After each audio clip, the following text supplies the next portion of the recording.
In today's video, I will teach you how to increase your credit score for free. You do not need a perfect credit score, but you do need to understand how this works and how to improve your credit score the right way. 8 years ago, I realized just how important it was to have good credit. So I made it my mission to learn everything about credit scores and how the average person can get to that 800 score in the quickest and easiest way possible. So make sure you watch until the end, because by the end of this video, you'll have a complete game plan on what you need to do starting right now. First, I want you to take a look at where you stand. If your credit score is in the 300 to 579 range, then unfortunately, you have bad credit. If you're here, don't worry, because we can fix this. If you're in the 580 to 669 range, your credit score is fair, but I can show you how to improve this.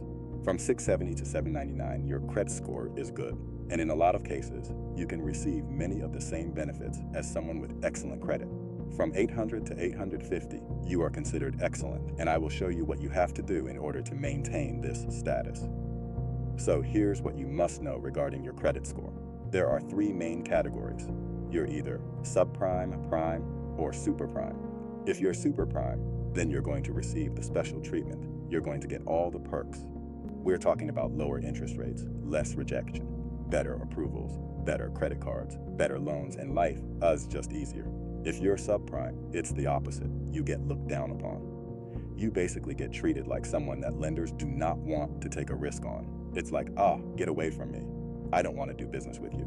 So I want to show you how much easier life can be if you're super prime. You're usually super prime if your credit score is around 720 or higher, and you'll be treated much better.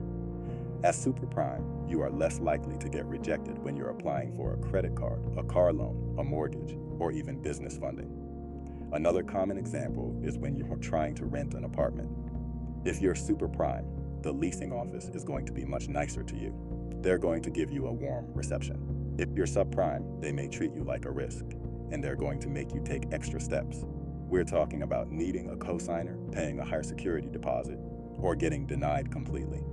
And I'll tell you this because I'm just trying to keep it real. Even in your personal life, a low credit score can lead to more rejection. It's the truth. A low credit score is not something that you want to advertise to anyone. Society is judgmental. It's just the world that we live in. A low credit score is a universal turn-off. Now, when you are super prime, you are deemed to be a responsible and trustworthy human being. Your reputation precedes you. And not only will you face less rejection, but you will receive better interest rates on your mortgage, auto loan, credit cards, personal loans, and any other type of financing. A lower interest rate can save you a lot of money on your monthly payments. So this is why your credit score is so important. And that's why I want to see you have the best credit score possible. I just want to see you become the best version of you. Now let me tell you what you need to do to improve and maintain your credit score. So I want you to understand the fundamentals. I want you to understand how this works. Your credit score tells third parties how likely you are to pay what you owe. Your credit score is based on your credit report. Your credit report includes your activity and history based on information from financial institutions, credit card companies, lenders, collection companies, and other reporting agencies. So your financial activity is compiled into a report, and a formula is used to create your credit score. And this formula is based on 5 factors. Your payment history makes up 35% of your credit score. Amounts owed or credit utilization makes up 30%. Length of credit history makes up 15%. Credit mix makes up 10%, and new credit makes up 10%. Most of these are pretty self-explanatory. Payment history deals with how well you pay off your credit. The amount of debt deals with how much you owe. The length of credit history is just how much time you spent building credit. New credit considers how many new lines of credit you've built, and at what point in time you built them. And credit mix deals with the variety of credit you have, for example, auto loans, credit cards, home mortgages, and more. So the very first thing that is the quickest and easiest way to increase your credit score by a ton is by getting added as an authorized user on someone else's credit card. Now, not everyone can do this, but if you know someone with good credit, they can actually boost your score by adding you to their credit card. The reason why this might not work for everyone is because, 1, whoever is added to the credit card can actually negatively impact the primary cardholder's credit score if they don't use the card properly. And 2, If the primary cardholder has bad credit or the same credit as you, your credit score probably won't increase. Because by being an authorized user, you are basically associating yourself with them and their whole credit history.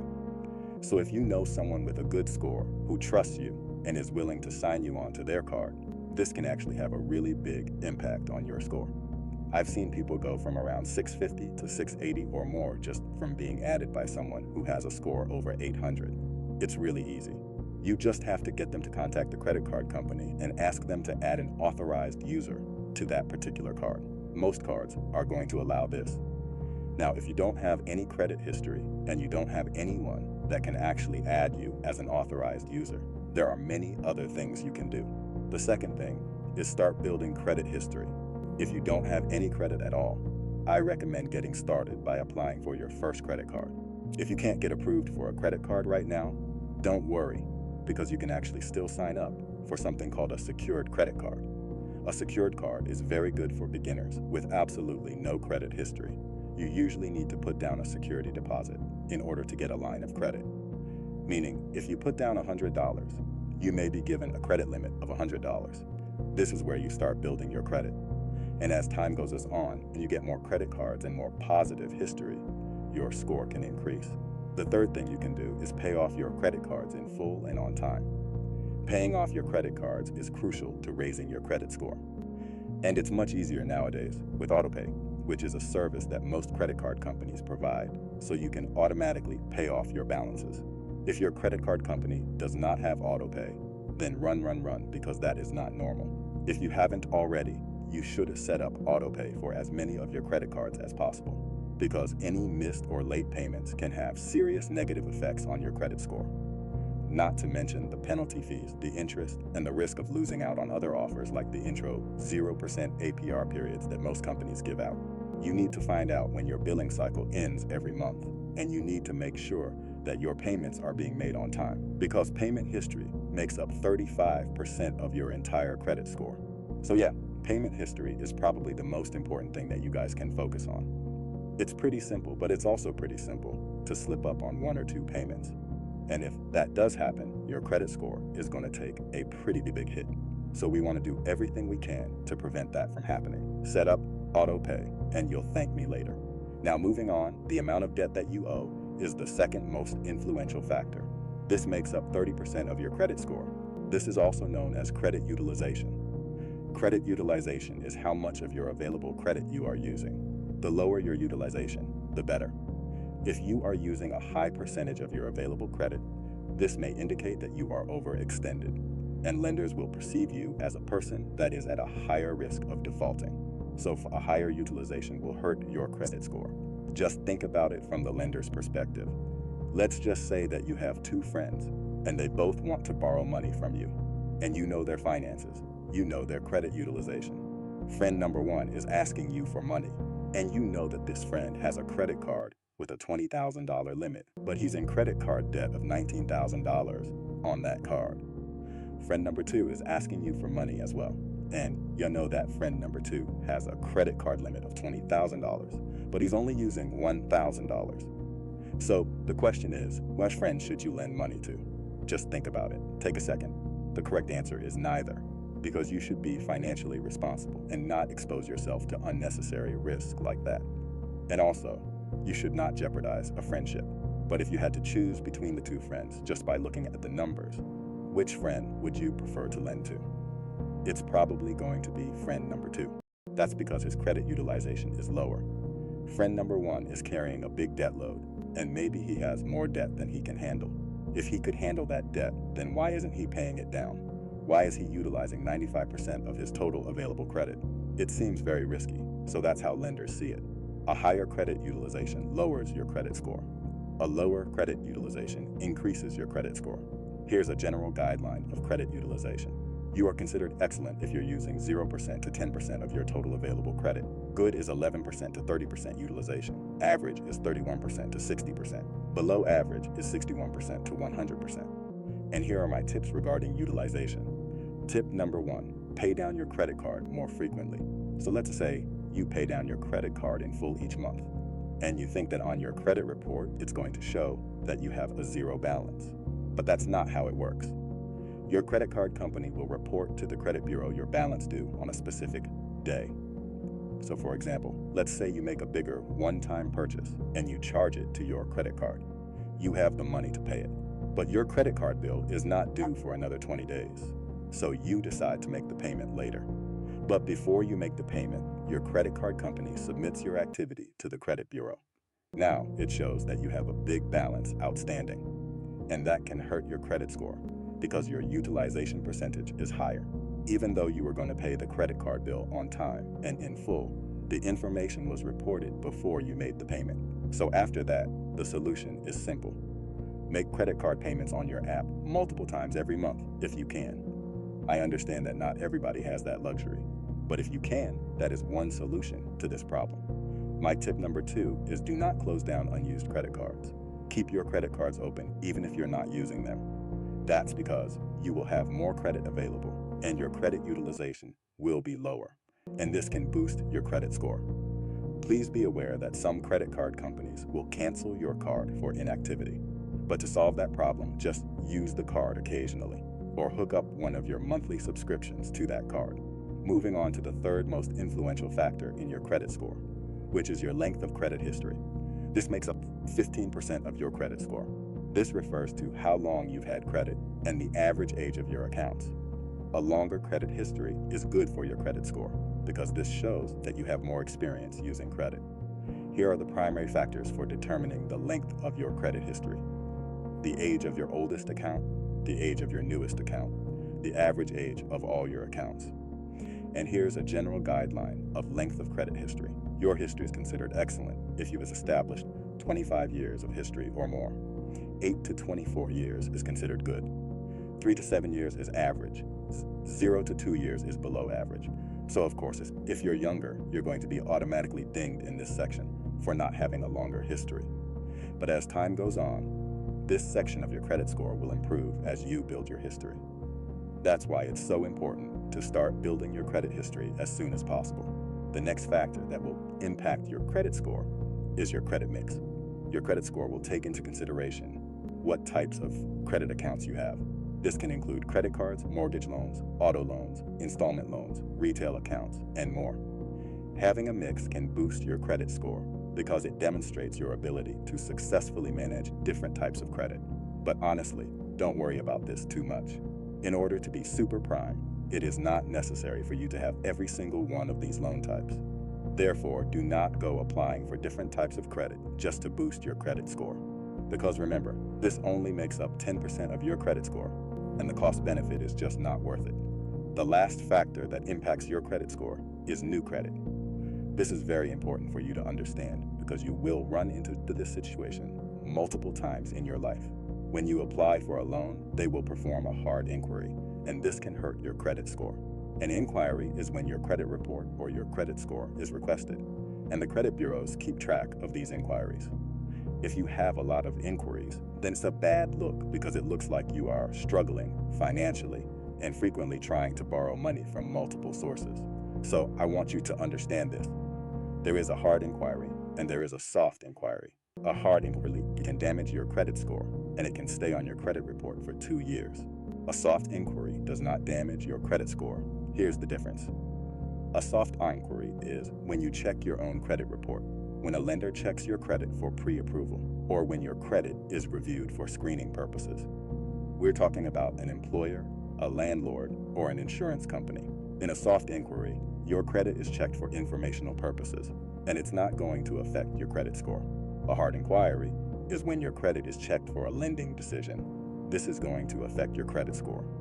Hard inquiry examples include loan applications for mortgages, auto loans, credit cards, and other financing. You must authorize a hard inquiry. It cannot be done without your permission. And if you're not certain whether they're going to run a hard inquiry or a soft inquiry on you, just ask them to confirm, because it's important for your credit score. If you have multiple hard inquiries in a short period of time for rate shopping, those multiple hard inquiries may count as a single inquiry. The time frame allowance is usually around 2 weeks. So here's my tip. If you're going to shop around for the best interest rates with hard inquiries, do it strategically in a short period of time. That way, those hard inquiries have a better chance of being treated as one. If you spread out the inquiries over a longer period of time, then you may have multiple hard inquiries on your credit report, and it can lower your credit score. Another tip is be careful how many hard inquiries you take in a 2-year time span, because again, a hard inquiry can stay on your credit report for 2 years. After that, it disappears from your report. Here's a general guideline of hard inquiries. If you have 0 hard inquiries in the past 2 years, that is considered excellent. 1 to 2 is considered good. 3 to 5 is average. 6 or more is below average. Now I want to give you this tip. When there's a moment in your life when you don't need a perfect credit score, that's going to be the best time to get an additional credit card. Let me explain this. Let's say you recently bought a home, moved into a new apartment, or just got an auto loan. When you do these activities, you will need to show your credit score. And having a high credit score is going to be very important to you at that time. But let's say you already did those things, and in the near future, nobody is going to be checking your credit score for at least a year or 2.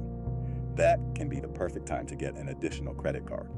That's because when you apply for a new credit card, they're going to run a hard inquiry on you, and that can lower your credit score. And if you get a new credit card, then the age of your newest account is going to be recent, and that can hurt your credit score as well. But honestly, in that situation, who cares?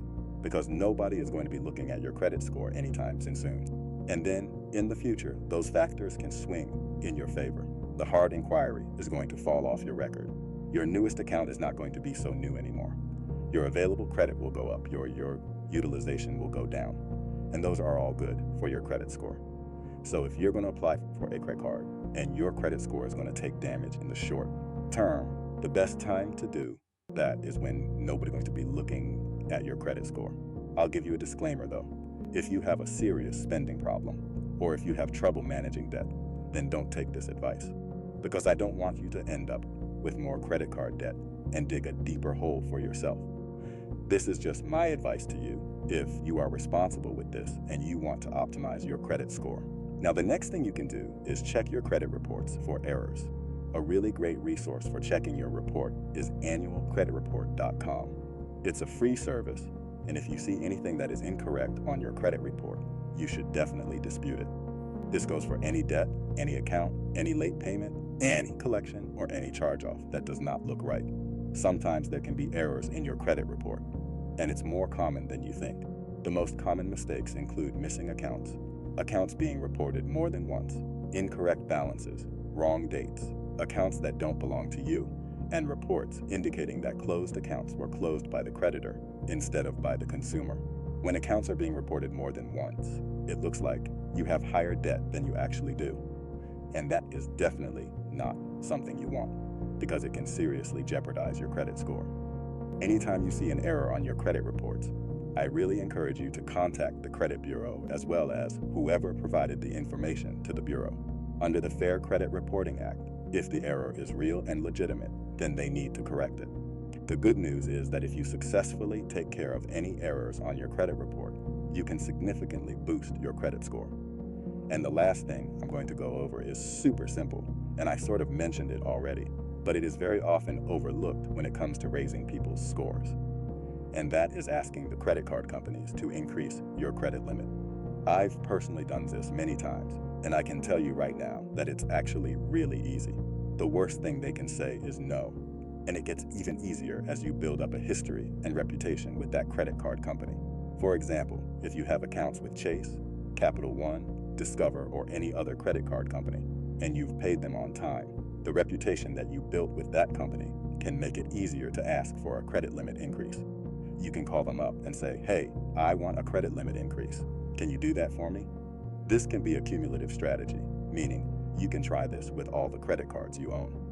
Personally, the best plan of attack is to apply this strategy to the card you spend the most money on. Remember, credit card companies look at the credit utilization ratio of each card too. So yeah, very simple thing that you guys can do if you have credit cards and want to increase your credit limit pretty easily. So in conclusion, those are 8 different ways and steps that you can take toward that coveted 800 score. Number 1, understand how your FICO score works. Number 2, get added as an authorized user if you have someone with strong credit who trusts you. Number 3, start building credit history with a credit card or secured card. Number 4, pay your credit cards on time and in full. Number 5, build multiple lines of credit carefully. Number 6, wait before applying for new credit, especially before a big loan. Number 7, keep your credit utilization under 30%, or better yet, under 10%. Number 8, check your credit reports for errors and ask for credit limit increases when it makes sense. Credit is so important. It's going to affect any time you are borrowing money or trying to leverage. So I really encourage you guys to learn these steps, drill them into your brain, and of course, you can save this video and reference it later on. I've done these steps, and they can help your own personal credit score if you use them the right way. I just wanted to share this video with you because I want you to have the best credit score possible. If you enjoyed the video, make sure to share it with a friend and also like and subscribe for more videos just like this. Again, thanks so much for your time, and I'll see you in the next video.